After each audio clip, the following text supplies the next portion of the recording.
ಪಂಡಿತ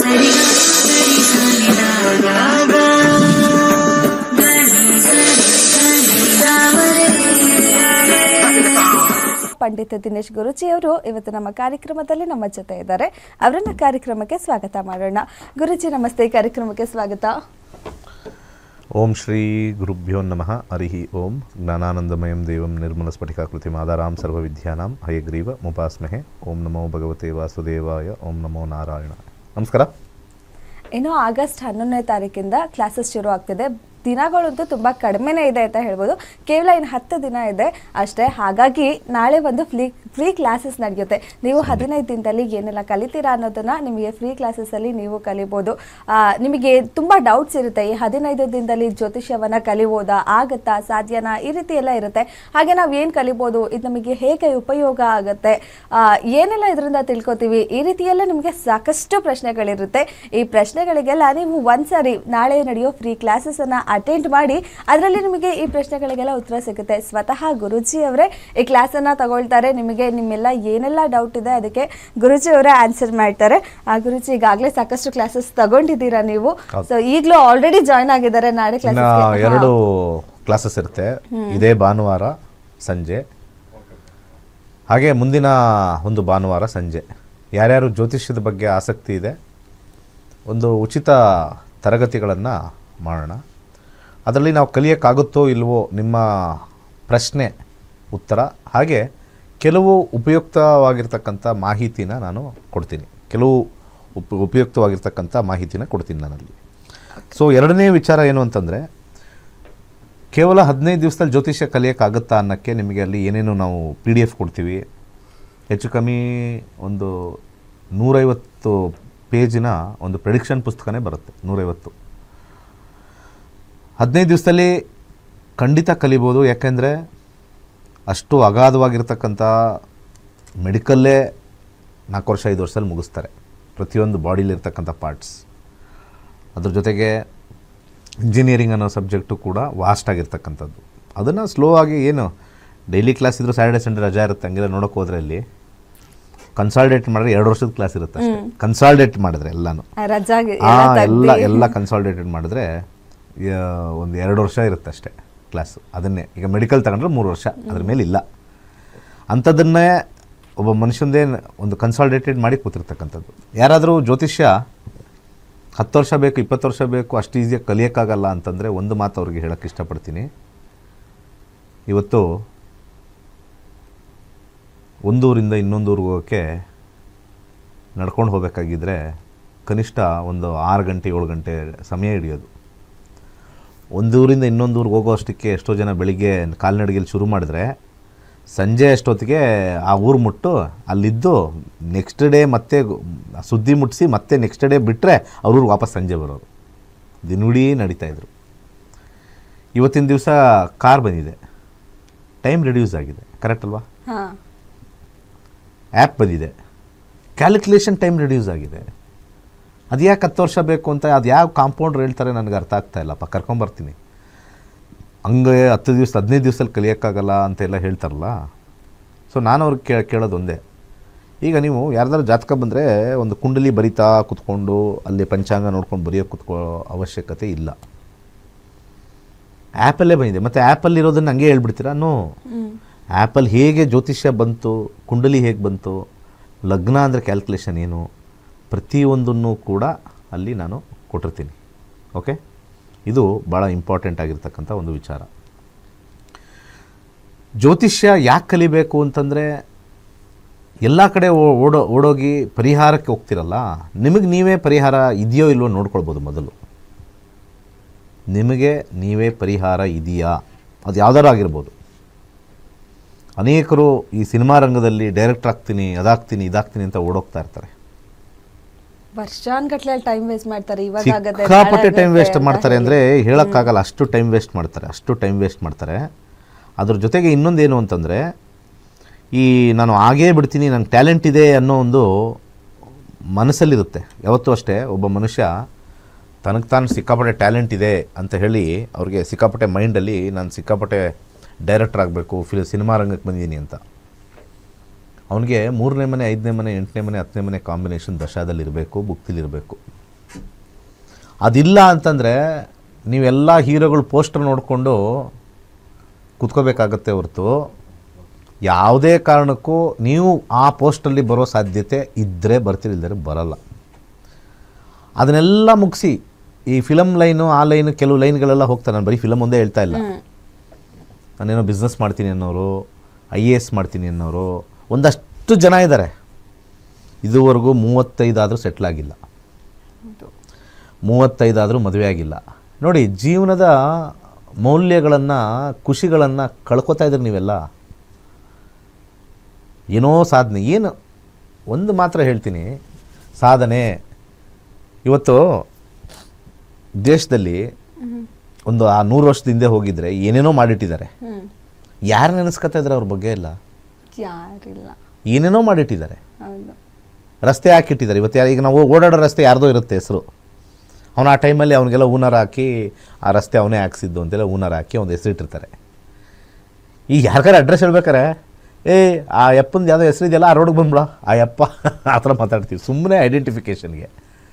ಅವ್ನು ಯಾರು ಅಂತ ಫೋಟೋನೂ ಗೊತ್ತಿರಲ್ಲ, ಅವ್ನಿಗೆ ಏನಕ್ಕೆ ಅಲ್ಲಿ ಮಾಡ್ದ ಅಂತ ಗೊತ್ತಿಲ್ಲ. ಅಲ್ಲೇನಾದ್ರು ಗುಂಡಿ ಆದರೆ ಆ ರಸ್ತೆಯಲ್ಲಿ ಗುಂಡಿ ಬಿದ್ದರೆ ಬೈಕತ್ತೀವಿ, ಗೌರ್ಮೆಂಟ್ ಅವ್ರು ಗುಂಡಿ ರಸ್ತೆ ಹಾಕಿಲ್ಲ ಅಂತ. ಅದೇ ರಸ್ತೆ ಹಿಡಿದು ಬೈತೀವಿ.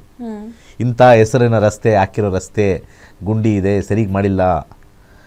ಇದನ್ನೆಲ್ಲ ನೋಡಿದಾಗ ಏನು ನಾವು ತಿಳ್ಕೊಬೇಕು ಅಂತಂದರೆ, ಇವತ್ತಿನ ಈ ಒಂದು ಬದುಕಿನ ಜೀವನದಲ್ಲಿ ಏನೇನಿದೆ ಅದನ್ನೆಲ್ಲ ನಾವು ನಮಗೆ ಬಂದಿರತಕ್ಕಂಥ ಕರ್ಮದ ಪ್ರಕಾರ ಅನುಭವಿಸ್ಕೊಂಡು ಖುಷಿ ಪಡ್ಕೊಂಡು ಅನುಭವಿಸ್ಬೇಕು. ಅದು ಬಿಟ್ಟು ಫುಲ್ಲು ರಿಜಿಡ್ ಆಗಿಬಿಡ್ತಾರೆ. ಫುಲ್ ರಿಜಿಡ್ ಅಂದರೆ ನಾನು ಸಾಧನೆ ಮಾಡೋರ್ಗೂ ಮದುವೆ ಆಗಲ್ಲ, ಅದು ಸಾಧನೆ ಆಗಲ್ಲ, ಇವರು ಮದುವೆ ಆಗಲ್ಲ. ಹೌದು. ಇನ್ನೊಂದು ಬರ್ತದೆ, ನಾನು ದುಡ್ಡು ಮಾಡೋರ್ಗೂ ಮದುವೆ ಆಗಲ್ಲ, ಅವಳನ್ನ ಸಾಕಬೇಕು ಅಂತ. ಇವರೆಲ್ಲ ಚೆನ್ನಾಗಿ ದುಡ್ಡು ಮಾಡಿ ಆಮೇಲೆ ಒಂದು 35-36ರಲ್ಲಿ ಮದುವೆ ಆಗಿದ ತಕ್ಷಣ 6 ತಿಂಗಳಿಗೆ ಡಿವೋರ್ಸ್, ಅರ್ಧ ಆಸ್ತಿ ಕೊಡು. ಇವ್ರು ದುಡ್ಡು ಮಾಡಿದ್ದೆಲ್ಲ ಹೋಯ್ತಾ? ಎಂಥ ದೌರ್ಭಾಗ್ಯ ಸ್ಥಿತಿಲಿದ್ದೀವಿ ಅಂತ. ಈಗಂದರೆ ಬಂದು 6 ತಿಂಗಳು ಮದುವೆ ಆಗಿಲ್ಲ, ಅರ್ಧ ಆಸ್ತಿ ಕೇಳ್ತಾರೆ. ಸೊ ಅದಕ್ಕೆ ಯಾವ್ಯಾವ ಕಾಲಕ್ಕೆ ಏನೇನು ಟೈಮಲ್ಲಿ ಯಾವ್ಯಾವ್ದು ಏನೇನು ನಡಿಬೇಕೋ ಅದನ್ನೆಲ್ಲ ಮುಗಿಸ್ಕೊಂಡು ಹೋಗ್ತಕ್ಕಂಥ ಬುದ್ಧಿಗಳು ಸ್ವಲ್ಪ ಜಾತಕದಲ್ಲೂ ಬರಲ್ಲ, ಹೇಳಿದ್ರೂ ಬರಲ್ಲ. ಅದಕ್ಕೆ ನಾನು ಸಜೆಸ್ಟ್ ಮಾಡ್ತೀನಿ, ಜ್ಯೋತಿಷ್ಯ ಶಾಸ್ತ್ರದಲ್ಲಿ ಇವೆಲ್ಲವೂ ಕೂಡ ಸಕ್ಸಸ್ ಆಗುತ್ತೋ ಇಲ್ವೋ ತೋರಿಸುತ್ತೆ. ನಿಮ್ಮ ಜೀವನನ ನೋಡ್ಕೊಳ್ಳೋಕ್ಕೆ 6,999 ನನ್ನ ಫೀಸು ಆಗಸ್ಟ್ 11ಕ್ಕಿದೆ. ಆಲ್ರೆಡಿ ಒಂದು 200 ಜನ ದುಡ್ಡು ಕೊಟ್ಟು ಸೇರಿಬಿಟ್ಟಿದ್ದಾರೆ. 200 ಜನ, 200 ಒಂದು ಮದುವೆ ಕರೆದ್ರೆ 200 ಜನ ಬರೋದು ಕಷ್ಟ ಈಗ. ಹೌದು ಅಲ್ವಾ? ಯಾಕಂದ್ರೆ ಆದರೆ 3 ಫಂಕ್ಷನ್ ಇದ್ಬಿಟ್ರೆ ಹೋಯ್ತು. ಒಂದೇ ದಿವಸ ಕೆಲವು ಸತಿ ಜನ ಯಾಕ್ರಿ ಇಷ್ಟೊಂದು ಜನ ಕರೆದು ಇಷ್ಟೊಂದು ಕಾರ್ಡ್ ಹಂಚಿದ್ವು, 600 ಹಂಚಿದ್ವಲ್ರಿ ಅಂತಂದರೆ, ಅಯ್ಯೋ ಸೇಮ್ ಮುಹೂರ್ತದಲ್ಲಿ 3 ಜನ ಇಟ್ಟವ್ರು ನಮ್ಮ ಕಡೆ, ಅಲ್ಲೋಗೋರು ಇಲ್ಲೋಗೋರು ಅಂತಾರೆ. ಬೆಳಿಗ್ಗೆ ತಿಂಡಿ ತಿನ್ನಕ್ಕೆ ರಶ್ ಇತ್ತು, ತಿಂಡಿ ಇರಲಿಲ್ಲ. ಮಧ್ಯಾಹ್ನ ಜಾಸ್ತಿ ಮಾಡಿದ್ವಿ, ಊಟ ಬಂದಿಲ್ಲ, ಯಾಕಂದ್ರೆ ಬೆಳಿಗ್ಗೆ ತಿಂಡಿ ಹೋಗೋರು ಅಲ್ಲಿಗೆ ಊಟಕ್ಕೆ ಹೋಗಿದ್ದಾರೆ. ಸದ್ಯಕ್ಕೆ ಕಾಲರ್ ಒಬ್ರು ಇದ್ದಾರೆ, ತಗೊಳ್ಳೋಣವಾ? ಓಕೆ. ಹಲೋ ಹಲೋ ಹಲೋ, ನಮಸ್ತೆ ಮೇಡಮ್. ಸರ್ ನಮಸ್ತೆ. ಏನು ಹೆಸರು, ಎಲ್ಲಿಂದ ಕರೆ ಮಾಡ್ತಿದ್ದೀರಾ? ಚಂದ್ರಶೇಖರ್ ಕೆ ಅಂತ ಮೇಡಮ್, ಕೊಪ್ಪಳದಿಂದ. ಸರಿ, ಯಾರ ಬಗ್ಗೆ ಕೇಳಬೇಕಿತ್ತು? ನಮ್ಮ ಬಗ್ಗೆ ಕೇಳಬೇಕಾಯ್ತು ಮೇಡಮ್. ಡೇಟ್ ಆಫ್ ಬರ್ತ್ ಹೇಳ್ತೀರಾ? 29 ಹಾ 12 ಓಕೆ 1990 ಮೇಡಮ್. ಸರಿ, ಹುಟ್ಟಿದ ಸಮಯ? ರಾತ್ರಿ 11:50 ಮೇಡಮ್. ಹುಟ್ಟಿದ ಸ್ಥಳ? ಲಿಂಗಸ್ಗೂರು ಮೇಡಮ್. ಯಾವುದು? ಲಿಂಗಸ್ಗೂರು. ಲಿಂಗಸೂರು. ಓಕೆ. ಏನ್ ಪ್ರಶ್ನೆ ಇದೆ ಕೇಳಿ ಸರ್, ಗುರೂಜಿ ಇದ್ದಾರೆ, ಮಾತಾಡಿ. ನಮಸ್ಕಾರ ಗುರುಜಿ, ನಾವು ಪೊಲಿಟಿಷಿಯನ್ ಆಗಿರೋದು ಗುರುಜಿ. ನಾವು ಆಕ್ಚುಲಿ ಈಗ ನಿಗಮ ಮಂಡಳಿಯಲ್ಲಿ ಪ್ರೆಸಿಡೆಂಟ್ ಮತ್ತೆ ಡೈರೆಕ್ಟರ್ ಇದೆ, ನಾವು ನಡೀತಾ ಇದೆ. ಅದ್ರಲ್ಲಿ ಡೈರೆಕ್ಟರ್ ಕೇಳೋಣ, ಪ್ರಯತ್ನ ಮಾಡೋಣ ಅಂತ ಪ್ಲಾನ್ ಇದೆ ಗುರುಜಿ. ಕೇಳಿದ್ರೆ ಆಗೋ ಚಾನ್ಸಸ್ ಇದೆನಾ ಅಥವಾ ಹೇಗಿದೆ ಅಂತ ಕೇಳೋಣ ಅಂತ ಕಾಲ್ ಮಾಡಿದ್ವಿ. ಸರಿ. 12 ತಿಂಗಳು ಯಾವುದು? 9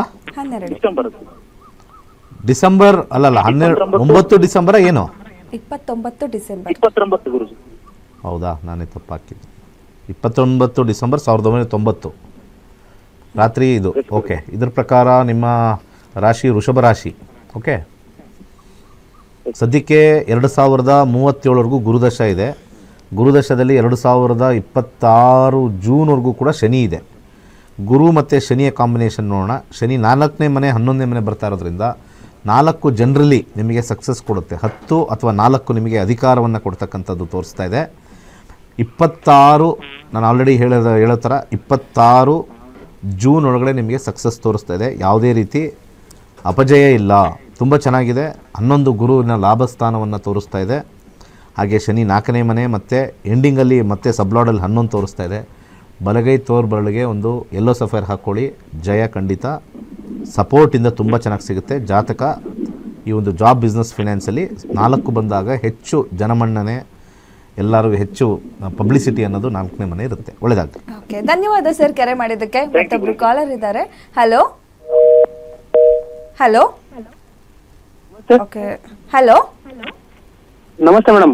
ಸರ್ ನಮಸ್ತೆ. ಏನ್ ಹೆಸರು, ಎಲ್ಲಿಂದ ಕರೆ ಮಾಡ್ತಿದ್ದೀರಾ? ಬೆಳಗಾವಿಯಿಂದ ಮೇಡಮ್. ಓಕೆ, ಯಾರ ಬಗ್ಗೆ ಕೇಳಬೇಕಿತ್ತು? ನನ್ನ ಮಗಳ ಬಗ್ಗೆ ಡೇಟ್ ಆಫ್ ಬರ್ತ್ ಹೇಳಿ ಅವ್ರದ್ದು. 29 ಓಕೆ, 2005 ಹಾ. ಹುಟ್ಟಿದ ಸಮಯ? ಮಧ್ಯಾಹ್ನ 3:51 3:51. ಹುಟ್ಟಿದೂರು? ಹುಟ್ಟಿದೂರು ಬಾಗಲಕೋಟೆ. ಬಾಗಲಕೋಟೆ. ಏನ್ ಪ್ರಶ್ನೆ ಇದೆ ಕೇಳಿ ಸರ್, ಗುರೂಜಿ ಇದ್ದಾರೆ, ಮಾತಾಡಿ. ನಮಸ್ತೆ ಗುರುಜಿ. ಹಾಂ, ಹೇಳಿ. ಗುರುಜಿ ಎಲ್ಲ ನಮ್ದು ತಮ್ಮಿಂದ ಎಲ್ಲ ಒಂದ್ 2-3 ಇದರಲ್ಲಿ ಕರಿಯಾಗಿದೆ, ನಿಜ ಆಗಿದೆ ಮೇಡಮ್ ಸರ್. ಹಲೋ, ಸರಿ, ಹ್ಞೂ ಆಯಿತು, ನಿಜ ಆಗಿರಲಿ ಬಿಡಿ. ನಮ್ದು 104ನೇ ಬ್ಯಾಚ್ ಸ್ಟೂಡೆಂಟ್ ಸರ್ ನಮ್ದು. ಮತ್ತೆ ಕ್ಲಾಸ್ ಸೇರ್ಬಾರ್ದು ಎಲ್ಲರೂ. ಅವಶ್ಯವಾಗಿ ಸೇರ್ಬೇಕು, ನಮ್ ಜೀವನ ರೂಪಿಸ್ಕೋಬೇಕಾದ್ರೆ ಸೇರ್ಕೋಬೇಕು. ಹಾಂ, ಅದನ್ನ ಹೇಳಿ, ಪಬ್ಲಿಕ್ಗೆ ಹೇಳಿ. ಈಗ ನೀವು ಕಾಲ್ ಮಾಡಿದ್ದೀರಾ, ಎಲ್ಲ ಮೇನ್ ಎಲ್ಲ ದೇವ ವರದಾನ ರೂಪದಲ್ಲಿ ಎಲ್ಲ ಸಕ್ಸಸ್ ಆಗಿದೆ ಗುರುಜಿ ತಮ್ಮಿಂದ. ಯಾಕೆಂದ್ರೆ ಅಲೈನ್ ಮಾಡ್ತೀವಿ, ಅದು ಆ ಲೈನ್ ತೋರಿಸಿಲ್ಲ ಅಂದ್ರೆ ಅದನ್ನ ಬಿಟ್ಬಿಡ್ತೀವಿ, ಅವಾಗಲೇ ನೆಮ್ಮದಿ ಚೆನ್ನಾಗಿರುತ್ತೆ. ಅವಾಯ್ಡ್ ಆಗತ್ತೆ ಗುರುಜಿ. ಹೌದೌದು. ವಿದ್ಯಾಭ್ಯಾಸ ತುಂಬ ಚೆನ್ನಾಗಿ ಮಾಡ್ತಾರೆ, ಟೆನ್ಷನ್ ತಗೊಳ್ಬೇಡಿ. 2029ವರೆಗೂ ಇದೆ, ಆಯ್ತಾ? 19 ವರ್ಷ ಅಂದ್ರೆ ಏನು ಡಿಗ್ರಿ ಏನು ಓದ್ತಾ ಇದ್ದಾರೆ? ಬಿ 4ನೇ ವರ್ಷ ಗುರುಜಿ ಅವ್ರದ್ದು. 4ನೇ ಸೆಮ್ ಮುಗೀತು ಗುರುಜಿ. ಆಯ್ತು, ಬಹಳ ಒಳ್ಳೇದು. ಅವ್ರದೊಂದು ಒಂದು ಪೇಪರ್ ರಿವ್ಯಾಲ್ಯೂಷನ್ ಹಾಕ್ಬೇಕು ಬೇಡ ಅಂತ ಹೇಳಿ ಸದ್ಯಕ್ಕೆ ಗುರು ಭುಕ್ತಿ ನಡೀತಾ ಇದೆ. ರಿವ್ಯಾಲ್ಯೂಯೇಷನ್ ಗುರು ಆದಮೇಲೆ ನೆಕ್ಸ್ಟ್ ಶನಿ ಬರ್ತಕ್ಕಂಥದ್ದು 6-2 ಇರೋದ್ರಿಂದ ಸಕ್ಸಸ್ ಸ್ವಲ್ಪ ಕಮ್ಮಿ ಸಿಗುತ್ತೆ. ರಿವ್ಯಾಲ್ಯೂಯೇಷನ್ ಬೇಡ. ಅಲ್ಲಿ ಪಾಸ್ ಆಗುತ್ತೆ ಗುರುಜಿ, ಹಾಕಿದ್ರೆ ಫೇಲ್ ಆಗಿದೆ. ಕಷ್ಟ ಇದೆ. ಇಲ್ಲ ರಿವ್ಯಾಲ್ಯೂಯೇಷನ್ ಬೇಡ. ಈಗ ಸದ್ಯಕ್ಕೆ ಭುಕ್ತಿ ಅಂತರ್ಭುಕ್ತಿ ವೀಕ್ ಆಗಿದೆ, 3ನೇ ಮನೆ ತೋರಿಸ್ತಾ ಇದೆ ಗುರು. ರಿವ್ಯಾಲ್ಯೂಯೇಷನ್ ಬೇಡ, ಸುಮ್ಮನೆ ಆಮೇಲೆ ಇನ್ನೂ ಮುಖಭಂಗ ಆಗುತ್ತೆ. ಮತ್ತೆ ಇನ್ನೊಂದು ಸತಿ ಏನಿದೆಯೋ ಅದು ಬಿಟ್ಬಿಡಿ, ತಲೆ ಕೆಡಿಸ್ಕೊಬೇಡಿ. ಮುಗಿಸ್ಕೊಂಡು ಅದು ಏನು ಆ ಸ್ಕೋರಿಂಗ್ ಏನು ಬಂದಿದೆ ಅಂತ ಈಗ ಸ್ಕೋರಿಂಗು ಅವ್ರದ್ದು ಇಂಜಿನಿಯರಿಂಗಲ್ಲಿ 28 ಬಂದಿದೆ ಗುರುಜಿ. 32 ಪಾಸು. CAGPS ಅಂತಾರಲ್ಲ, ಏನೋ 22 ಬಂದಿದೆಯಾ? 8.9 ಅಂತ ಏನೋ ಬರುತ್ತಲ್ಲ, 7.5 ಇದೆ. ಹಾಂ, ಓಕೆ. ಜಾಬ್ಗೆ ಓಕೆ ಸಜೆಸ್ಟ್ ಮಾಡ್ತೀನಿ. ಯಾಕಂದರೆ 6 ಬಂದಿದ ತಕ್ಷಣ, ಮುಗಿದಿದ ತಕ್ಷಣ ಜಾಬ್ಗೆ ಹೋಗಿ ಆ ಪಾಯಿಂಟ್ ಈ ಪಾಯಿಂಟ್ ಬಗ್ಗೆ ತಲೆ ಕೆಡಿಸ್ಕೊಬೇಡಿ. ಇಂಟರ್ವ್ಯೂ ಚೆನ್ನಾಗಿ ಮಾಡೋಕ್ಕೆ ಹೇಳಿ, ಸಕ್ಸಸ್ ಗ್ಯಾರಂಟಿ ತೋರಿಸ್ತಾ ಇದೆ. ರಾಹುವಿನ ನಕ್ಷತ್ರದಲ್ಲಿರೋದ್ರಿಂದ ಒಂದು ಗೋಮೇಧಿಕ ಧರಿಸ್ಕೊಳ್ಳಿ, ತುಂಬ ಚೆನ್ನಾಗಿ ಇದು ಮಾಡ್ತಾರೆ. ಪ್ಲಸ್ ಅವರು ಇಲ್ಲಿಗೆ ನಿಲ್ಲಲ್ಲ, MS ಮಾಡೇ ಮಾಡ್ತಾರೆ. ಮಾಡಿಬಿಟ್ಟು ಮೋಸ್ಟ್ಲಿ ಜಾಬ್ಗೆ ಹೋಗೋ ಸಾಧ್ಯತೆ ಇದೆ ಅಂತ ತೋರಿಸ್ತಾ ಇದೆ. MS ಮಾಡೋಕ್ಕೆ ಹೆಲ್ಪ್ ಆಗುತ್ತೆ. ಹೋಗಿ ಬನ್ನಿ. 9th ಹೌಸು ಶುಕ್ರನಲ್ಲಿ ತೋರಿಸ್ತಾ ಇರ್ತಕ್ಕಂಥದ್ದು ಅಪ್ವರ್ಡ್ ಟ್ರೆಂಡಲ್ಲಿ ಇದೆ. ಒಳ್ಳೆಯದಾಗಲಿ. ಓಕೆ, ಧನ್ಯವಾದ ಸರ್ ಕರೆ ಮಾಡಿದ್ದಕ್ಕೆ. ಮತ್ತೊಬ್ರು ಕಾಲರ್ ಇದ್ದಾರೆ. ಹಲೋ ಹಲೋ ಮೇಡಮ್ ನಮಸ್ತೆ. ಏನ್ ಹೆಸರು, ಎಲ್ಲಿಂದ ಕರೆ ಮಾಡ್ತಾ ಇದ್ದೀರಾ? ಜಯಮ್ಮ ಅಂತ. ಓಕೆ, ಸ್ವಲ್ಪ ಬೇಗ ಮಾತಾಡಿ. ಯಾರ ಬಗ್ಗೆ ಕೇಳಬೇಕಿತ್ತು? ಮಗನ್ ಬಗ್ಗೆ ಮೇಡಮ್. ಡೇಟ್ ಆಫ್ ಬರ್ತ್ ಹೇಳಿ ಅವ್ರದ್ದು. 13 ಹಾ 13/6/92. ಸರಿ, ಓಕೆ. ಹುಟ್ಟಿದ ಸಮಯ? 8:30 ಬೆಳಗ್ಗೆನ ಸಂಜೆನಾ? ಸಂಜೆ. ಸಂಜೆ. ಹುಟ್ಟಿದೂರು? Bengaluru KC general hospital. ಸರಿ, ಏನ್ ಪ್ರಶ್ನೆ ಇದೆ ಕೇಳಿ, ಗುರೂಜಿ ಇದ್ದಾರೆ, ಮಾತಾಡಿ. ಅದೇ ಅವ್ರಿಗೆ ಆರೋಗ್ಯ ಇಲ್ಲ. ಹಲೋ, ನಮಸ್ಕಾರ ಸರ್. ಇವ್ರಿಗೆ ಈಗ ಸದ್ಯಕ್ಕೆ 33 ವರ್ಷ. ಮದುವೆ ಆಗಿದ್ದಾರಾ? ಇಲ್ಲ ಸರ್, ಒಂದ್ ಹುಡುಗಿನ ಲವ್ ಮಾಡಿದ್ರು. ಲವ್ ಮಾಡಿದಾಗ ಆರೋಗ್ಯ ಚೆನ್ನಾಗಿತ್ತಾ? ಲವ್ ಮಾಡಿದಾಗ ಆರೋಗ್ಯ ಚೆನ್ನಾಗಿತ್ತಾ? ಇಲ್ಲ, ಚೆನ್ನಾಗಿದ್ದ. ಹಾಂ, ಈಗ ಸರಿ ಇಲ್ವಾ? ಹಾ ಈಗ ಸರಿ ಇಲ್ಲ. ಏನೀಗ ಕುಡಿತಾರಾ, ಏನು ಮಾಡ್ತಾರೆ? ಕುಡಿಯೋದಿಲ್ಲ, ಇದು ಅದೇನು ಕೆಟ್ಟದಾಗೈತೆ ಅಂದ್ಬಿಟ್ಟು ಇದು ಮಾಡ್ತಿದಾರೆ ಅಂತ ಹೇಳಿದ್ರು ಯಾರೋ. ಮಾಡಿಸಿದಾರೆ. ಓ, ಕಾಂಪೌಂಡ್ರು ಕೈ ಕಾಲು ಸ್ವಲ್ಪ ಮಾಡಿಸ್ತಾ ಇರ್ತಾರೆ ಅದೇ ಕೆಲಸ. ಅವ್ನು ಯಾವನ ಅಡ್ರೆಸ್ ಕೊಡಿ, ಅವ್ನು ಯಾವನು ಮಾಡಿಸಿದ ಅವನ ಹತ್ರ ಹೋಗ್ತೀನಿ. ಅವ್ನಿಗೆ ಯಾರೋ ಮಾಡಿಸಿರ್ತಾರೆ. ಯಾವ ಕಾಂಬಿನೇಷನ್ ಏನಿಲ್ಲ. 5ನೇ ಮನೆ ಶುಕ್ರ ಬಂದಿರೋದ್ರಿಂದ ಸೋಂಬೇರಿತನ ನಂಬರ್ 1. ಕಷ್ಟಪಡೋಕ್ಕೆ ಸ್ವಲ್ಪ ಇಷ್ಟಪಡಲ್ಲ. ಯಾವ್ದಾರು ಅಂಗಡಿ ಹಾಕ್ಕೊಡು, ಅದು ಹಾಕ್ಕೊಡು, ಸೇಲ್ಸ್ ಹೋಗ್ತೀನಿ, ಅದಕ್ಕೆ ಹೋಗ್ತೀನಿ, ಅಲ್ಲಿ ಯಾರ ಕೆಲಸಕ್ಕೆ ಕರೆದವ್ರೆ ಅಂತ ಹೋಗ್ತೀನಿ ಬರ್ತೀನಿ ಅಂತ ಶುಕ್ರನಲ್ಲಿ ಟೈಮ್ ವೇಸ್ಟ್ ಮಾಡ್ತಾರೆ. 5ನೇ ಮನೆ 3ನೇ ಮನೆ 1ನೇ ಮನೆ ಈ ಕಾಂಬಿನೇಷನ್ ನೋಡಿದಾಗ 5 ಅಂತ ಬಂದಾಗ ಮನಸ್ಥಿತಿಯಲ್ಲಿ ಸ್ವಲ್ಪ ಸಾಧಾರಣವಾಗಿರ್ತಕ್ಕಂಥದ್ದು ಬರುತ್ತೆ. ಈಗ ಅವರು ಸೇಲ್ಸು, ವ್ಯಾಪಾರ, ಈ ಥರದ ಕಮಿಷನ್ನು, ಬಿಸ್ನೆಸ್ಸು ಇಂಥದ್ದೇ ಮಾಡಬೇಕು. ಏನು ಮಾಡ್ತಾ ಇದ್ದಾರೆ? ಫೋಟೋಗ್ರಾಫರ್ ಕೆಲಸ. ಮತ್ತು ಅದನ್ನ ಯಾಕೆ ಮಾಡಲ್ಲ ಪೂರ್ತಿಯಾಗಿ? ಅದು ಆರ್ಡರ್ಗಳು ಸರಿಯಾಗಿ ಬರ್ತಾ ಇಲ್ಲ. ಓಕೆ. ಇವ್ರು ಸರಿಯಾಗಿ ಅಡ್ವರ್ಟೈಸ್ಮೆಂಟ್ ಕೊಟ್ಟವ್ರಾ? ಈಗ ಕೊಟ್ಟಿದ್ದಾರೆ. ಈಗ ಒಂದ್ 2 ತಿಂಗಳಿಂದ ಒಂದು ಆಟೋನು ತಗೊಂಡ್ರು. ಅದಾಗಿಲ್ಲ ಅಂದ್ರೆ ಇದನ್ನು ಮಾಡ್ತೀನಿ ಅದನ್ನು ಮಾಡ್ತೀನಿ ಅಂತ ಹೇಳಿದಾನೆ. ನಾನು ಹೇಳಿಲ್ವಾ ಇವಾಗ? ಇದು ಬಿಟ್ಟರೆ ಅದು ಬಿಟ್ಟರೆ ಇದು. ಈಗ ಆಟೋ ಬಿಟ್ಟರೆ ನೆಕ್ಸ್ಟ್ ಗಾಡಿಗೆ ಹೋಗ್ತಾರೆ, ಇನ್ನೊಂದು ಯಾವುದೋ ಕಾರ್ಗೆ ಹೋಗ್ತಾರೆ. ಕಮಿಷನ್ ಬಿಸ್ನೆಸ್ ಬರ್ತಕ್ಕಂಥದ್ದು ಏನಾದ್ರು ಮಾಡಬೇಕು. ರಿಯಲ್ ಎಸ್ಟೇಟ್ ಮಾಡಿ ನನ್ನ ಪ್ರಕಾರ. ಕಷ್ಟ ಮನೆಯಲ್ಲೂ ತುಂಬಾ ತೊಂದ್ರೆ. ಏನು ತೊಂದರೆ? ಎಷ್ಟು ಜನ ಮಕ್ಕಳು? 2 ಏನ ಇವ್ರು ಬಿಟ್ರಿ ನೆಕ್ಸ್ಟ್ ಇನ್ಯಾರು? ಮಗಳು. ಯಜಮಾನ್ರು ಏನು ಮಾಡ್ತಾ ಇದ್ದಾರೆ? ಅವರು ಮೆಕ್ಯಾನಿಕ್ ಕೆಲ್ಸಕ್ಕೆ ಹೋಯ್ತಾರೆ. ಅವ್ರದ್ದು ಬರೀ ಡ್ರಿಂಕ್ಸ್ ಇಂದೇನೆ. ಡ್ರಿಂಕ್ಸು ಎಲ್ಲ ಅವ್ರವ್ರು ಚೆನ್ನಾಗಿ ಖುಷಿಯಾಗಿದ್ದಾರಲ್ಲ. ಕುಡಿಯೋದು ಮಜಾ ಅಲ್ವಾ? ದೊಡ್ಡ ದೊಡ್ಡ ವ್ಯಕ್ತಿಗಳೆಲ್ಲ ರಾತ್ರಿ ಪಾರ್ಟಿ ಮಾಡೋಕ್ಕೆ ಹೋಗ್ತಾರೆ. ಇನ್ನು ಇಂಥ ಮೆಕ್ಯಾನಿಕ್ ಅವರೆಲ್ಲ ಡೈಲಿ ಪಾರ್ಟಿ. ಈಗ ದೊಡ್ಡವ್ರು ಯಾರು ಸೆಲೆಬ್ರಿಟೀಸ್ ಎಲ್ಲ ಒಂದು ಗ್ಲಾಸ್ ಇಟ್ಕೊಂಡ್ರೆ ಅದು ಎಂಜಾಯ್ ಮಾಡ್ತಾವ್ರೆ ಅಂತಾರಲ್ವಾ? ಸಾಯಂಕಾಲ 6 ಗಂಟೆಗೆ ಮೆಕ್ಯಾನಿಕ್ ಅವರೆಲ್ಲ ಕೈ ಗ್ಲಾಸ್ ಇಟ್ಕೊಂಡ್ರೆ ಅದು ಎಂಜಾಯ್ಮೆಂಟ್ ಮಾಡಿಬಿಟ್ಟು ಕಷ್ಟ ಅಂತ ಯಾಕೆ ಹೇಳ್ತೀರಿ? ಅವ್ರವ್ರ ಪಾಡಿಗೆ ಅವ್ರು ಖುಷಿ ಇದ್ದಾರೆ, ನೀವು ನೋಡ್ಕೊಂಡು ಕಷ್ಟ ಅಷ್ಟೇ. ಏನು ಮಾಡೋದು? ಈ ಜಾತಕದಲ್ಲಿ ಮುಂದೆ ಬರ್ತಕ್ಕಂಥ ಸೂರ್ಯ ಭುಕ್ತಿಲೂ ಕೂಡ, ಸೂರ್ಯ ದಶಲೂ ಕೂಡ 3, 4, 11 ರಿಯಲ್ ಎಸ್ಟೇಟ್ ಒಂದೇ ಅವ್ರು ಕೈ ಹಿಡಿಯೋದು. ನಿಮ್ಮ ಮಗನಿಗೆ ಹೇಳಿ, ಫೋಟೋಗ್ರಫಿನೂ ಇಲ್ಲ, ಆಟೋನೂ ಇಲ್ಲ, ಟಾಟಾನೂ ಇಲ್ಲ, ಹೇಳ್ತಾ ಇದ್ದೀನಿ. ಅವ್ರಿಗೆ ಯಾವ ಲೈನು 3ನೇ ಮನೆ 4ನೇ ಮನೆ 11ನೇ ಮನೆ ಕಾಂಬಿನೇಷನ್ ನಕ್ಷತ್ರದಲ್ಲಿ ತೋರಿಸುತ್ತೋ ಆವಾಗ ಅದಕ್ಕೆ ಸಂಬಂಧಪಟ್ಟಿರ್ತಕ್ಕಂಥ ಒಂದು ಕೆಲಸ ಇವ್ರಿಗೆ ರಿಯಲ್ ಎಸ್ಟೇಟ್ ಹೋಗಬೇಕು. ಒಂದು 4 ಜನಕ್ಕೆ ಸೇರ್ಕೋಬೇಕು ಒಂದು ಕೆಲಸಕ್ಕೆ, ಅದು ಮುಗಿಬೇಕು. ಮದುವೆ ಅಂತೂ ಕಾಂಬಿನೇಷನ್ ತೋರಿಸ್ತಾ ಇಲ್ಲ. ಏನಾದ್ರು ಕೆಲಸ ಮಾಡಿ ಒಂದು 4 ಸಂಪಾದನೆ ಮಾಡಿದ್ರೆ ಒಂದು ಹುಡುಗಿ ಕೊಡ್ತಾರೆ. ಲವ್ ಫೇಲ್ಯೂರು ಯಾಕೆ ಬಿಟ್ಟು ಹೋಗ್ತಾರೆ ಅಂತಂದರೆ ಕೆಲಸ ಇಲ್ಲ ಅಂದಾಗ ಬಿಟ್ಟು ಹೋಗ್ತಾರೆ.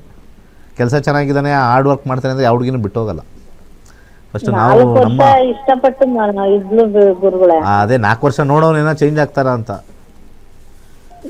ಯಾಕೆ ಅದನ್ನ ಇದು ಮಾಡ್ಕೊಂಡಿದ್ದಾರೆ. ಈಗ ಯಾಕೆ ಜ್ಯೋತಿಷ್ಯ ಕಲಿಯಲ್ಲ ನಿಮ್ಮ ಮಗ? ಏನೋ ಗೊತ್ತಿಲ್ಲ ಗುರುಗಳೇ, ಗೊತ್ತಿಲ್ಲ. ಅದನ್ನು ಕೇಳಿ. 6,999 ರೂಪಾಯಿ ಕೊಟ್ಟರೆ ಆಟೋ 2 ಲಕ್ಷ ಹಾಕೋ ಬದಲು ಅದು ಓಡುತ್ತೋ ಇಲ್ವೋ ಅಂತ ಇಲ್ಲೇ ಗೊತ್ತಾಗ್ಬಿಡುತ್ತೆ. ಸರಿ, ಒಳ್ಳೇದಾಗಲಿ. ಓಕೆ, ಧನ್ಯವಾದ ಮೇಡಮ್. ನಾನು ಹೇಳಿಲ್ವ ಅವಾಗಲೇ, ಆಟೋಗೆ ಬೇಕಾದ್ರೆ ಲಕ್ಷ ಹಾಕ್ತಾರೆ. ಕಲಿಬೇಕು ಅಂತಂದರೆ ಹಿಂದೇಟು ಇವ್ರದ್ದು ಬಾಯಲ್ಲೇ ಬರಲ್ಲ. ಅದಕ್ಕೆ ಆ ಲಕ್ಷ್ಮಿ ಒಲಿಯಲ್ಲ. ನಮ್ಮ ಜೀವನದಲ್ಲಿ ನೋಡ್ಕೊಳ್ಳೋಕ್ಕೆ ಜ್ಯೋತಿಷ್ಯ ಇದೆಯಲ್ಲ, ಜ್ಯೋತಿಷ್ಯ ಸೇರ್ಕೊಳ್ಳಲ್ಲ ಇವರೆಲ್ಲ. ಯಾವನೋ ಹೇಳಿ ನಿಮಗೆ, ಅವ್ನು ಯಾರೋ ಹೇಳಿದ್ನಲ್ಲ, ಮಠ ಮಂತ್ರ ಮಾಡಿಸ್ಬಿಟ್ಟವ್ರೆ 50,000 ಇಡಿ ಅಂತ ಅಲ್ಲಿ ಇಡ್ತಾರೆ, ಕರೆಕ್ಟಾಗಿ ಇಡ್ತಾರಲ್ಲಿ. ಅಲ್ಲಿ ಒಬ್ಬರು ಕುಡಿತಾವ್ರೆ ಮಜವಾಗಿ, ಈ ಅಪ್ಪ ಸೋಂಬೇರಿತನದಿಂದ ಕೂತವನೆ ಮಗ. ಈ ಅಮ್ಮನಿಗೆ ಅಲ್ಲಿ ಇಲ್ಲಿ ದುಡ್ಡು ಬರ್ತದೆ, ತೊಗೊಂಡೋಗಿ ಕಾಂಪೌಂಡ್ರು ಬಾಯಿಗೆ ಹಾಕ್ತಾಳೆ. ಎಲ್ಲ ಇದೇ ಸ್ಥಿತಿಲೇ ಇರ್ತಾರೆ. 5 ವರ್ಷದಿಂದ ಹಿಂಗೆ ಇದ್ದರು, ಇವಾಗ ಹಿಂಗೆ ಇರ್ತಾರಲ್ಲ, ಇನ್ನು 5 ವರ್ಷ ಆದಮೇಲೆ ಹಿಂಗೆ ಇರ್ತಾರೆ. ಯಾಕಂದರೆ ಜಾತಕದಲ್ಲಿ ಯಾವ ಲೈನ್ ತೋರಿಸುತ್ತೆ ಅಂತ ನೋಡಿಕೊಂಡು ಅವ್ರ ತಾಯಿ ಆದವಳು ಹೇಳಬೇಕು, ಕುತ್ಕೋ, ಯಾವ ಲೈನ್ ಕಲ್ತ್ಕೋ, ಆ ಲೈನ್ ಹೋಗು ಅಂತ ಹೇಳಬೇಕು. ಯಾರ್ಯಾರು ತಾಯಂದಿರು ಅವ್ರ ಮಕ್ಕಳನ್ನ ಜ್ಯೋತಿಷ್ಯಾಗೆ ಕಳಿಸಲ್ವೋ, ಈ ಥರ ಸೋಂಬೇರಿರೋರು ಅವ್ರು ಹಾಗೇ ಇರ್ತಾರೆ. ನೋಡಿ, ಹೌದು ನನ್ನ ಜಾತಕ ಹಿಂಗಿದೆ, ನಂದು 5 ಬರುತ್ತೆ, ಇದು ಆಗಬರಲ್ಲ, ಇದಾಗುತ್ತೆ, ಇದಾಗಬರಲ್ಲ, ಇದಾಗುತ್ತೆ, ಓಕೆ ಆಗಬರೋದಕ್ಕೆ ಹೋಗ್ತೀನಿ, ಆಗದೆ ಇರೋದಕ್ಕೆ ಹೋಗಲ್ಲ, ಆವಾಗ ನಿರ್ಣಯ ಆಗುತ್ತೆ. ಮೆಂಟಲಿನೂ ಒಂಥರ ಸ್ಟ್ರಾಂಗ್ ಆಗ್ತೀವಿ. ಏನಂದ್ರೆ ಇವಾಗ ಏನಾಗುತ್ತೋ ಅನ್ನೋಕ್ಕಿಂತ ಇದು ಆಗತ್ತೆ ಅಂತ ನಾವು ತಿಳ್ಕೊಂಡು ಈಗ 34 ವರ್ಷ ಲೈಫ್ ವೇಸ್ಟ್ ಆಗ್ತದೆ ಅಲ್ವಾ? ಆ ತಾಯಿಗೆ ಮಗನ ಮದುವೆ ಆಗಬೇಕು ಅಂತ ಚಿಂತೆ ಇರುತ್ತಲ್ವಾ? ಫಸ್ಟ್ ಆಫ್ ಆಲ್ ಆ ತಾಯಿ ಫಸ್ಟ್ ಯೋಚನೆ ಮಾಡಬೇಕು, ಇವನ್ ಜೀವನದಲ್ಲಿ ಏನಿದೆ ನಿಜವಾಗ್ಲು ಅಂತ. ಅವ್ರು ಏನು ಮಾಡ್ತಾರೆ ಎಲ್ಲ ಈ ತಾಯಂದಿರು, 50 ರೂಪಾಯಿ 100 ರೂಪಾಯಿ ಕೊಟ್ಟ ಕಾಂಪೌಂಡ್ರ್ ಹತ್ರ ಹೋಗಿ ಮಠ ಮಾಡಿಸ್ಬಿಟ್ಟವ್ರೆ ಅಂತ. ಇವರೆಲ್ಲ ರಾಜವಂಶದವರು ಮಠ ಮಂತ್ರ ಮಾಡ್ಸೋಕ್ಕೆ ಅಲ್ವಾ? ರಾಜವಂಶರಿಗೆ ಮಾಡಿಸಲ್ಲ ಮಠ ಮಂತ್ರ. ಹೌದು ಆ ಯಪ್ಪ ಮೆಕ್ಯಾನಿಕ್ಕು ಕುಡಿತಾನೆ, ಅವ್ರಿಗೇನು ಮಾಡಿಸೋದಿದೆ ಅಲ್ವಾ? ಹೌದು. ಈ ಮಾಟ ಮಂತ್ರ ಮಾಡಿಸ್ಬೇಕು ಅಂತಂದ್ರೆ ಏನಾದ್ರು ಒಂದು ಲೆವೆಲ್ ಇರಬೇಕಲ್ವಾ? ಅಥವಾ ಆಸ್ತಿ ಜಗಳ ಇರಬೇಕು. ಏನು ಇವ್ರ ಹತ್ರ 10 ಕೋಟಿ, ಅವ್ರ ಹತ್ರ 20 ಕೋಟಿ, ನಂದು ಹೊಡೆದವ್ರೆ ಅಂದಾಗ ಅವಾಗ ಮಾಟ ಮಂತ್ರ. ಬಾಯಿ ತೆಗೆದ್ರೆ ಎಲ್ಲರೂ ಮಾಟ ಮಂತ್ರ. ನಾನು ನೋಡ್ತಾ ಇರ್ತೀನಿ, 10 ಕನ್ಸಲ್ಟೇಷನ್ ಬಂದರೆ 9 ಜನ ಮಾಟ ಮಂತ್ರ ಮಾಡ್ತಾರೆ. ಏಳಿಗೆ ಇಲ್ಲದೆ ಅವ್ರ ಜಾತಕದ ಮೇಲೆ ಕರ್ಮದ ಮೇಲೆ ಇದೆ ಅಂತ ತಲೆಯಲ್ಲೇ ಬರಲ್ಲ ಅವ್ರಿಗೆ. ನಾನೇನು ಮಾಡಿದ್ದೀನಿ, ನಾನು ಭಾಳ ಒಳ್ಳೆಯವನು, ನಾನು ತುಂಬ ಒಳ್ಳೆಯವನು, ನನ್ನ ಜಾತಕದಲ್ಲಿ ಎಲ್ಲ ಪರ್ಫೆಕ್ಟ್ ಇದೆ, ಮಠ ಮಂತ್ರ ಮಾಡಿಸಿರೋ ಅದಕ್ಕೆ ಉದ್ಧಾರ ಆಗ್ತಾ ಇಲ್ಲ, ಪಾಪ ಅವ್ನು ಕುಡ್ಕೊಂಡು ಸುಮ್ಮನೆ ಮನೇಲಿ ಬಿದ್ದಿದ್ದಾನೆ, ಅವ್ನು ಭಾಳ ಒಳ್ಳೆಯವನು, ಓತ್ಲ ಹೊಡ್ತಾ ಕೂತಿದ್ದಾನೆ, ಅವ್ನು ಭಾಳ ಒಳ್ಳೆಯವನು, ಅವ್ನು ಪಾಪ ಮಾಟ ಮಂತ್ರ ಮಾಡಿಸಿ ಕುಡಿಸಿ ಮಲಗಿಸೋರೆ. ಮಾಟ ಮಂತ್ರ ಮಾಡಿದ್ರೆ ಸಫರಿಂಗ್ ಇರಬೇಕು. ವೀಕ್ಷಕರೇ ಕೇಳಿಸ್ಕೊಳ್ಳಿ, ಇನ್ನೊಂದು ಸತಿ 2 ಕಿವಿ ಇದೆಯಲ್ಲ, ಮಾಟ ಮಂತ್ರ ಅಂದರೆ ಸಫರಿಂಗ್ ಇರಬೇಕು. ಸಫರಿಂಗ್ ಅಂದರೆ ಏನು? ತಿನ್ನಕ್ಕೆ ಗತಿ ಇರಲ್ಲ, ಒಂಥರ ವ್ಯಾಧಿ ಬಂದ್ಬಿಡ್ತದೆ. ಮಾಟ ಮಂತ್ರ ಅಂದರೆ ಅದು. ಮಾಟ ಮಂತ್ರ ಅಂದರೆ ಏನು ತಿಳ್ಕೊಂಬಿಟ್ಟವ್ರೆ, ಆರಾಮಾಗಿ ಬೆಳಿಗ್ಗೆ 10 ಗಂಟೆಗೆ ಎದ್ದು ತಿಂಡಿ ತಿಂತಾ ಇದ್ದಾನೆ, ಮಧ್ಯಾಹ್ನ ಕರೆಕ್ಟಾಗಿ ಬಿಸಿ ಬಿಸಿ ಊಟ ಮಾಡ್ತಾನೆ, ಸಾಯಂಕಾಲ 4 ಗಂಟೆಗೆ ಫ್ರೆಂಡ್ಸ್ನೆಲ್ಲ ಹೋಗಿ ಅಲ್ಲಿ ಸಿಗರೇಟು, ಪಾನಿಪುರಿ, ಮಸಾಲೆ ಪುರಿ ತಿನ್ಕೊಂಬಂದು ಸಾಯಂಕಾಲ ಒಂದು ಎಣ್ಣೆ ಹೊಡೆದು ಕೂತ್ಕೊಂಡು ಇವನೇನು ಕೆಲಸ ಮಾಡ್ತಾಯಿಲ್ಲ, ಮಠ ಮಂತ್ರ ಮಾಡಿಸ್ಬಿಟ್ಟವ್ರೆ. ಮಾಟ ಮಂತ್ರ ಮಾಡಿಸೋದು ಏನಂದ್ರೆ ಮಾಟ ಮಂತ್ರ ಅಂದ್ರೆ ಏನು ನಮ್ಮ ಲೈಫಲ್ಲಿ ಸಕ್ಸಸ್ ಆಗ್ತಿಲ್ಲ, ನಾವು ಅನ್ಕೊಂಡಿದ್ದು ಅದು ಮಾಡಿಸಿದ್ದಾರೆ. ಸೋಂಬೇರಿತನ. ಅದು ಅವನಿಗೆ ಫ್ರೀಯಾಗಿ ದುಡ್ಡು ಬರಬೇಕು. ಬಗ್ಸಿ ದುಡಿಯೋಕ್ಕಾಗದೇ ಇರ್ತಕ್ಕಂಥವ್ರದ್ದೆಲ್ಲ ಮಾಟ ಮಂತ್ರಕ್ಕೆ ಹೋಗ್ತೀರಿ ನೀವೆಲ್ಲ. ಆ ತಾಯಂದ್ರಿಗೆ ಏನು ಗೊತ್ತಾಗುತ್ತೆ ಪಾಪ ಹೆಂಗಸರಿಗೆ, ನಮ್ಮ ಮಗ ಬೆಸ್ಟು, ನಮ್ಮ ಮಗ ರಾಜ. ಯಾವಾಗಲೂ ಅಷ್ಟೇ, ಎಲ್ಲ ಮಕ್ಳಿಗೂ ಹಂಗೆ ಅಲ್ವಾ? ಹಂಗಿರ್ಬೇಕಾದ್ರೆ ನಮ್ಗೆ ಗೊತ್ತಿರುತ್ತೆ ಅವನು ಬಂಡವಾಳ. ಇವರೆಲ್ಲ ಇವ್ನು ಸರಿಯಾಗಿ ದುಡಿತಾ ಇಲ್ಲ ನೋಡಿ ಸ್ವಾಮಿ ಅಂತ ಜಾತಕದವ್ರ ಹತ್ರ ಇಲ್ಲ. 5ನೇ ಮನೆ 9ನೇ ಮನೆ ಬಂದರೆ ಅಂತ ಅವನು ಸೋಂಬೇರಿತನ ಅಂತ ಹೇಳಬೇಕು. 5, 9 ಬಂದರೆ ಸೋಂಬೇರಿತನ ಬಿಟ್ಟರೆ ಸರೋಗುತ್ತಮ್ಮ. ಗ್ರಹಗಳು ಸೋಂಬೇರಿತನ ಮಾಡ್ತಾ ಇದ್ದಾವೆ. ತಿಳ್ಕೊಂಡಾದ್ಮೇಲೆ ನನ್ನ ಗ್ರಹ ನಂಗೆ ಇಲ್ಲ ಬಿಡಲ್ಲ, ಇದು ಏನು ಮಾಡ್ತೀನಿ ಅಂತ ಹೋದರೆ ಅದೇ. ಈಗ ಜ್ಯೋತಿಷ್ಯ ಅಂದರೆ ನಮ್ಮ ಗ್ರಹಗತಿಗಳು ಯಾವ್ಯಾವ ಥರ ನಮಗೆ ಒಂದು ರೀತಿ ಲೆಥಾರ್ಜಿಕ್ ಕ್ಯಾಲಿಬರ್ ಕೊಡುತ್ತೆ, ಆ ರೀತಿ ಇರ್ತಕ್ಕಂಥದ್ದು. ಇದನ್ನು ತಿಳ್ಕೊಳ್ಳಿ ಬಂದು 6,999 ರೂಪಾಯಲ್ಲಿ ನಿಮ್ಮ ಜೀವನ ಹೆಂಗೆ ನಡೆಯುತ್ತೆ, ದುಡ್ಡು ಇದೆಯೋ ಇಲ್ವೋ ನೋಡಿ. ಒಂದು ತಿಳ್ಕೊಳ್ಳಿ ಎಲ್ಲರೂ, ಎಷ್ಟು ಯಾರ್ಯಾರು ಎತ್ತರಕ್ಕೆ ಬೆಳೆದಿದ್ದಾರೋ ಜಾತಕದಲ್ಲಿ ಬರೆದಿರುತ್ತೆ, ಬರೆದಿರೋ ಜೊತೆ ಅವರು ಅದಕ್ಕೆ ತಕ್ಕನಾಗಿ ಕೆಲಸನೂ ಮಾಡಿರ್ತಾರೆ. ಯಾರೂ ಕೂಡ ನಮಗೇನು ಏಳಿಗೆನೇ ಆಗಿಲ್ಲ ಅಂತ ಹೇಳ್ತಕ್ಕಂಥವ್ರು ಹುಟ್ಟು ದರಿದ್ರ ಬಾಯಿ. ಲಕ್ಷ್ಮಿ ಓಡೋಗ್ತಾಳೆ, ಇರೋ ಲಕ್ಷ್ಮಿನೂ ಕಳ್ಕೊತೀರ. ಯಾರಾದರೂ ತುಂಬ ಜನ ಲೇಡೀಸು ಈ ಬೇರೆ ಬೇರೆ ದೊಡ್ಡ ದೊಡ್ಡ ಪ್ರೋಗ್ರಾಮ್ ಇರ್ತಾವಲ್ಲ, ಅಲ್ಲೆಲ್ಲ ಹೇಳ್ತಾರಲ್ಲಿ ಏನು ಹೇಳ್ತಾರೆ, ಅಯ್ಯೋ ನಮ್ಮದು ಬರ್ಬಾದಾಗಿದೆ ಜೀವನ ಅಂತ. ಎಲ್ಲ ನೋಡಿದ್ರೆ ಅವ್ರ ಅಪ್ಪನಿಂದ ಆಸ್ತಿ ಬಂದಿರುತ್ತೆ, ಗಂಡನಿಂದ ಇದಿರುತ್ತೆ, ಒಂದು 2 ಎಕರೆ 3 ಎಕರೆ ಇರುತ್ತೆ, ಮಗ ಏನೋ ಒಂದು ಸ್ವಲ್ಪ ಸಣ್ಣ ಕೆಲಸ ಮಾಡ್ತಾ ಇರ್ತಾನೆ, ಮಗಳಿಗೆ ಮದುವೆ ಆಗಿರುತ್ತೆ, ಯಾವುದೋ ಒಂದು ಸಣ್ಣ ಮಣ್ಣು ಇರ್ತಾರೆ. ಅಯ್ಯೋ ಕಷ್ಟ. ಏನು ಕಷ್ಟ? ಏನಕ್ಕೆ ಕಷ್ಟ? ಅವ್ರ ಮಗ ಏನೋ ಒಂದು ಬಿಸ್ನೆಸ್ ಹಾಕ್ಕೊಟ್ಟಿರ್ತಾರೆ, ಹೋಗ್ಬಿಟ್ಟಿರುತ್ತೆ. ಅವ್ರ ಗಂಡ ಎಲ್ಲೋ ಒಂದು ಕಡೆ 2 ಲಕ್ಷ 3 ಲಕ್ಷ 5 ಲಕ್ಷ ಸಾಲ ಕೊಟ್ಟಿರ್ತಾನೆ, ವಾಪಸ್ ಬಂದಿರಲ್ಲ. ಇವೆಲ್ಲ ಮಾಡಿಕೊಂಡು ನಮಗೆ ಕಷ್ಟ ಅನ್ನೋದು. ಅದಕ್ಕಿಂತ ಮುಂಚೆ ನಮಗೇನು ಕೊಟ್ಟಿದ್ದಾನೆ ನಾವು ಎಂಜಾಯ್ ಮಾಡೋಣ. ಯಾರು ಬಂದ್ರಾ ಹೊಟ್ಟೆಗಿಲ್ವಾ ಊಟ ಹಾಕಿ, ಖರ್ಚಿಗಿಲ್ವಾ ಒಂದು 1000 ರೂಪಾಯಿ 200 ರೂಪಾಯಿ ಕೊಡಿ. ತುಂಬ ಜನ ದುಡ್ಡು ಕಳ್ಕೊಂಡಿರೋರು ಎಲ್ಲ ಶೋಕಿಗೆ ದುಡ್ಡು ಕಳ್ಕೊಂಡಿರೋರೆ. ಇನ್ನೊಬ್ಬರ ಶೋಕಿ ಅಥವಾ ಇವರ ಶೋಕಿ. ಯಾಕಂದರೆ 5ನೇ ಮನೆ 8ನೇ ಮನೆ 12ನೇ ಮನೆ ಶೋಕಿಯಿಂದ ಕಳ್ಕೊಂಡಿರೋದು. ಯಾರೋ ಬಂದರೂ ತುಂಬ ಒಳ್ಳೆಯವರಾಗಿರ್ತಾರೆ, ಆ ಟೈಮ್ ಇವ್ರೇನೋ ಸೇಲ್ ಮಾಡಿರ್ತಾರೆ ಅಥವಾ ಇವ್ರಿಗೆ ದುಡ್ಡು ಬಂದಿರುತ್ತೆ.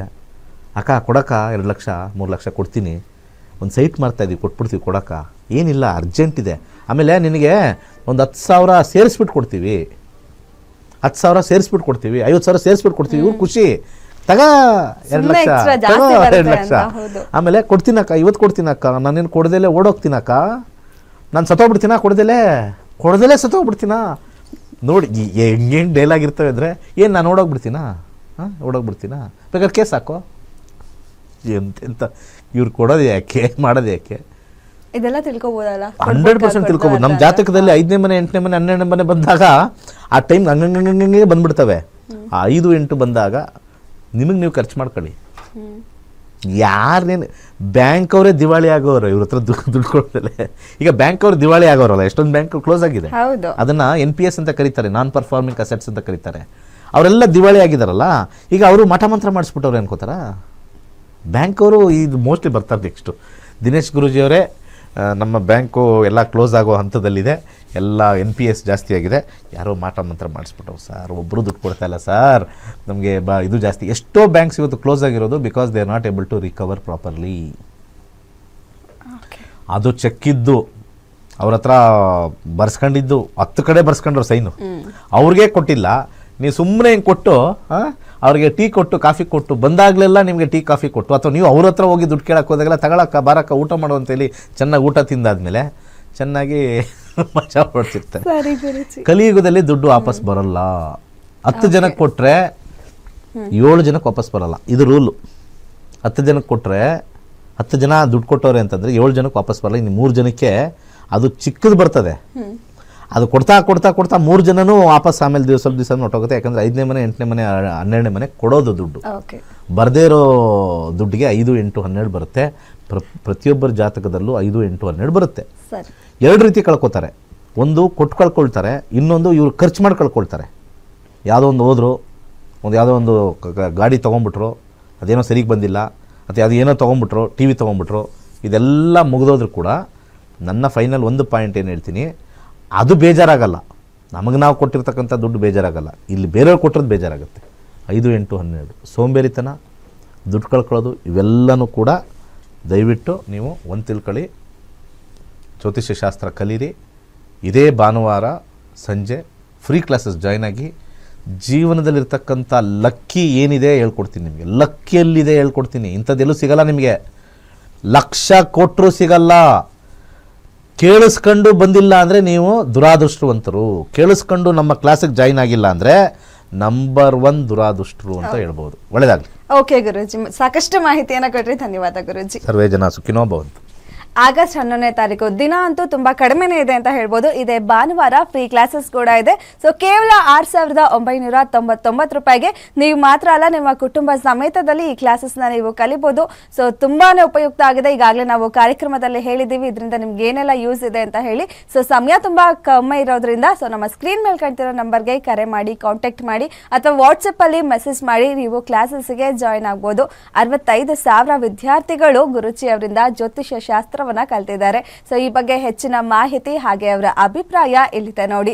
ಇದಾಗಿತ್ತು ಇವತ್ತಿನ ನಕ್ಷತ್ರ ನಾಡಿ ವಿಶೇಷ ನೇರ ಪ್ರಸಾರ ಕಾರ್ಯಕ್ರಮ. ನೋಡ್ತಾ ಇರಿ ಗ್ಯಾರಂಟಿ ನ್ಯೂಸ್, ಸುದ್ದಿ ಖಚಿತ, ನ್ಯಾಯ ನಿಶ್ಚಿತ. ನನ್ನ ಹೆಸರು ಜನಾರ್ದನ್ ಅಂತೇಳಿ, ಇಲ್ಲೇ ದೇವನಹಳ್ಳಿಯಿಂದ ಬಂದಿದ್ದೀನಿ. ತುಂಬಾ ಉಪಯುಕ್ತವಾದ ಕಾರ್ಯಕ್ರಮ ಮಾಡ್ತಾ ಇದ್ದಾರೆ ದಿನೇಶ್ ಗುರೂಜಿ ಅವರು. ನಾನು ಸುಮಾರು ದಿನದಿಂದ ನೋಡ್ತಾ ಇದ್ದೀನಿ. ದಿನೇಶ್ ಗುರೂಜಿ ಅವ್ರ ತರ ಯಾರು ಇದುವರೆಗೂ ಈ ತರದ ವಾಸ್ತು ಕಾರ್ಯಕ್ರಮ ಯಾರು ಮಾಡಿಲ್ಲ. ತುಂಬಾ ಉಪಯುಕ್ತವಾಗಿದೆ, ತುಂಬಾ ಎಕ್ಸಲೆಂಟ್ ಆಗಿ ಮಾಡ್ತಾ ಇದ್ದಾರೆ. ಈ ರೀತಿ ಕಾರ್ಯಕ್ರಮನ ಇನ್ನೂ ಹೆಚ್ಚೆಚ್ಚಾಗಿ ಮಾಡಿ ತುಂಬಾ ಜನಕ್ಕೆ ಅನುಕೂಲ ಆಗೋ ಥರ ಮಾಡಿದ್ರೆ ತುಂಬಾ ಒಳ್ಳೇದು. ನನಗೆ ಇದರಿಂದ ತುಂಬಾ ಅನುಭವ ಆಗಿದೆ, ತುಂಬಾ ಹೊಸ ಹೊಸ ಎಕ್ಸ್ಪೀರಿಯನ್ಸ್ ಆಗ್ತಾ ಇದೆ. ಆದ್ರಿಂದ ಈ ವಾಸ್ತು ಅನ್ನೋ ಟಾಪಿಕ್ನ ಇದುವರೆಗೂ ಯಾರೂ ಈ ತರ ಮಾಡಿಲ್ಲ. ದಿನೇಶ್ ಗುರೂಜಿ ಅವರು ಮಾಡ್ತಾ ಇದ್ದಾರೆ. ಅದೇ ರೀತಿ ಈ ದಿನದ ಏನು ಟಾಪಿಕ್ ಇದೆ ಮತ್ತೆ ಇವತ್ತಿನ ಸೆಮಿನಾರ್ ಏನಿದೆ ತುಂಬಾ ಚೆನ್ನಾಗಿ ನಡೀತಿದೆ. ಹಾಗಾಗಿ ತುಂಬಾ ಒಳ್ಳೆ ಕಾರ್ಯಕ್ರಮ, ತುಂಬಾ ಜನಗಳಿಗೆ ಇದರಿಂದ ಅನುಕೂಲ ಆಗುತ್ತೆ ಅಂತ ನಾನು ಭಾವಿಸ್ತೀನಿ.